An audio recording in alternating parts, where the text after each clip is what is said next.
मैंने धीरे धीरे कुछ लोगों को अपनी लाइफ से कट ऑफ करना शुरू कर दिया। एक टाइम ऐसा भी था जब मैं हर किसी के लिए अवेलेबल रहता था, चाहे फिर वो फ्रेंड्स हो, रिलेटिव्स हो, इवन उन लोगों के लिए भी जो सिर्फ काम पड़ने पर मुझे याद करते हैं। अक्सर मुझे लगता था कि अगर मैं सबके साथ अच्छा रहूंगा तो सब लोग भी मेरे साथ वैसे ही रहेंगे। लेकिन जब हमारी लाइफ में कुछ अच्छा नहीं चल रहा होता है तब हमें रियलाइज होता है कि जिन लोगों को मैं इम्पोर्टेंस दे रहा था वो लोग मुझे सिर्फ यूज कर रहे थे। और फिर एक दिन मैंने डिसाइड किया और उन लोगों से डिस्टेंस बनाना शुरू कर दिया जो किसी न किसी मतलब के मुझसे जुड़े हुए थे। हॉनेस्टली कोई भी इंसान सडनली कोल्ड नहीं बन जाता, उसके पीछे भी बहुत सी डिसअपॉइंटमेंट्स होती है और इसीलिए लास्ट में जाकर हमारा माइंड एक कंक्लूजन पे पहुंचता है कि मे बी अलोन रहना इससे बेटर है। लेकिन हर किसी के लिए नहीं, क्योंकि सबसे डेंजरस पेन वो होता है जिसे इंसान अंदर ही अंदर कैरी करते रहता है। मतलब बाहर से तो सब नॉर्मल दिखता है, सबके सामने स्माइल करना, नॉर्मल बिहेवियर करना, बट अंदर से इमोशनली वीक फील होता है। कुछ टाइम पहले की बात है जब मैं हर किसी को समझने की कोशिश करता था, उनकी प्रॉब्लम को अपनी प्रॉब्लम समझकर सॉल्व करता था। लेकिन फिर मुझे रियलाइज हुआ कि कुछ लोग ही है जो मुझे सच में समझने की कोशिश करते हैं और बाकी सब मुझे अपने मतलब के लिए इस्तेमाल करते हैं। और इसी सिचुएशन को जब मैंने साइकोलॉजी के अकॉर्डिंग समझा तो मुझे समझ आया कि इंसान जब बार बार हर्ट होता है तो उसका ब्रेन सेल्फ प्रोटेक्शन मोड में चला जाता है। इसलिए कुछ लोग फिर लेट रिप्लाईज देने लगते हैं, कॉल्स अवॉइड करते हैं, अपनी फीलिंग शेयर करना बंद कर देते हैं और यहाँ तक कि स्लोली सबसे डिस्टेंस भी बनाने लगते हैं। इसलिए नहीं कि लोगों से वे नफरत करते हैं, बल्कि इसलिए कि लोग उन्हें फिर से हर्ट ना कर दे। लेकिन एक चीज मैंने बाद में और समझी कि हर इंसान बुरा नहीं होता। दुनिया में फेक लोग हैं जो सिर्फ दिखावा करते हैं, यूज करने वाले लोग हैं, यहाँ तक कि जेलस लोग भी है। बट इसी दुनिया में जेन्युइनली कुछ अच्छे लोग भी होते हैं, वो लोग जो बिना किसी मतलब के तुम्हें सपोर्ट करते हैं, जो तुम्हारी अच्छाई और बुराई को नोटिस करते हैं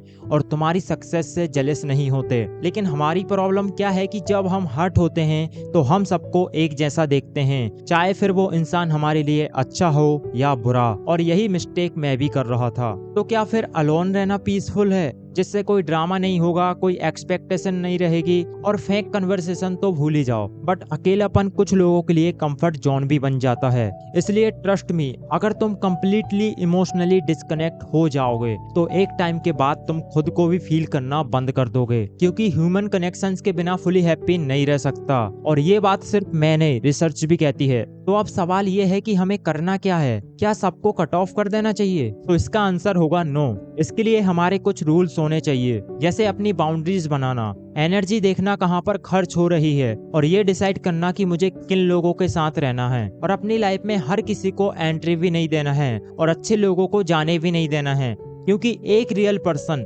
100 फेक लोगों से ज्यादा वैल्यूएबल हो सकता है। ट्रस्ट मी, आज मैं पहले जैसा नहीं हूँ।